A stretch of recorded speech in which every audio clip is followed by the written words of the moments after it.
From common economic principles, navigating Nigeria's economic future requires a multifaceted approach that addresses various challenges and leverages opportunities.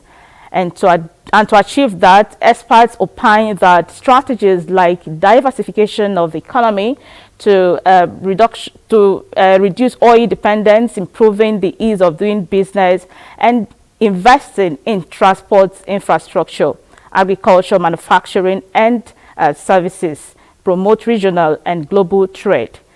This, they believe, can be achieved through long-term vision, key reforms, stakeholder collaboration, monitoring and evaluation, political will, and committed leadership. Well, not to say much, we have Daniel Ikuenobe from the Nigerian Economic Summit Group to give us insights from the Nigerian Economic Summit Next 30 perspective, which is just a week away. You are welcome to Business Express. Thank you, Neka. Okay, ahead of the anticipated Next 30, what kind of conversations should Nigerians be expecting as it relates to ways to successfully navigate Nigeria's economic future amid present challenges? Well, this event happens every year, and we bring together leaders in both government, the private sector, civil society, to discuss issues that affect the Nigerian economy and how we can improve the economic outcomes for the nation and for citizens. And so we'll be having very honest, intellectual, and yet pragmatic conversations along various aspects that impact on business, households, and of course, issues around policy. Okay, as a nation, we have all agreed that diversifying the economy is the way to go. How far so far, and how does economic diversification contribute to reducing Nigeria's dependence on oil exports, and what new strategies should we be expecting? Of course, Nigeria has been for so long a mono economy, and it's important for us to be plugged into the global trade system and to improve, and if we improve we diversify our economy, we'll have more products for exports, and then we have more bilateral trade between Nigeria and other countries. This will improve our foreign exchange as well as our GDP to a large extent. And once we can improve our trade, this has impact on the economy, and also with regards to creating jobs. That will be very positive outcomes if we're able to achieve that. All right. What role does human capital development play in achieving sustainable growth and investment needed in key sectors of the economy?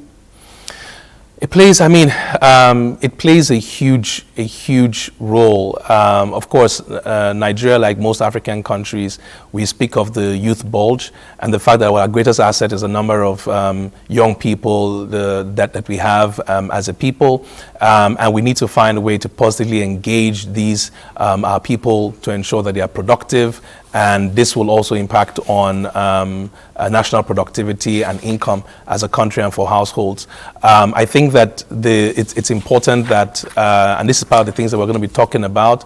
I remember there was an illustration last year, last NASG, where we're talking, giving an example of a sector where one of the conversations in that session was saying that if you had to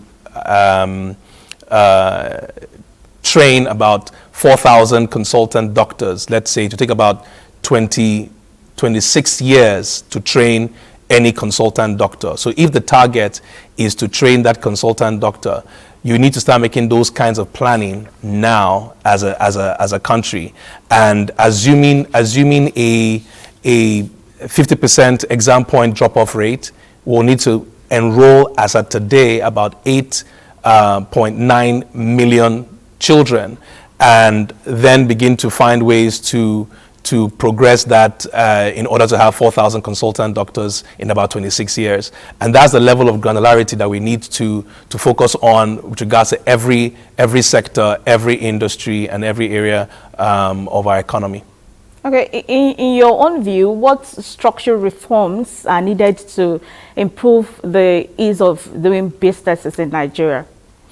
These are some of the things that we'll be discussing at the NSG. You will have captains of industry there sharing their pain points. And when they share the pain points, not only with regards to policy, but also with regards to infrastructure and other things that will help businesses, both small businesses, medium, and of course the large enterprises to thrive.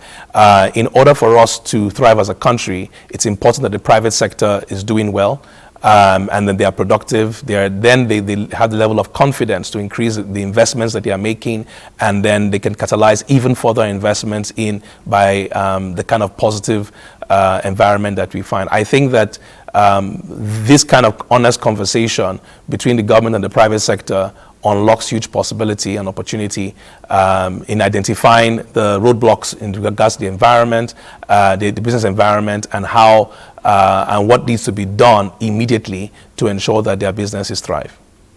And what role can the private sector play in infrastructure development, and how can they collaborate with the public sector? Again, these are the things that are going to be presented or had the conversation that we had during the summit. We've a lot of talk around PPPs. The idea of transforming a country cannot be done solely by government budget alone. We have to see, catalyze what the private sector investments that they can bring, and also development partners as well in building this infrastructure.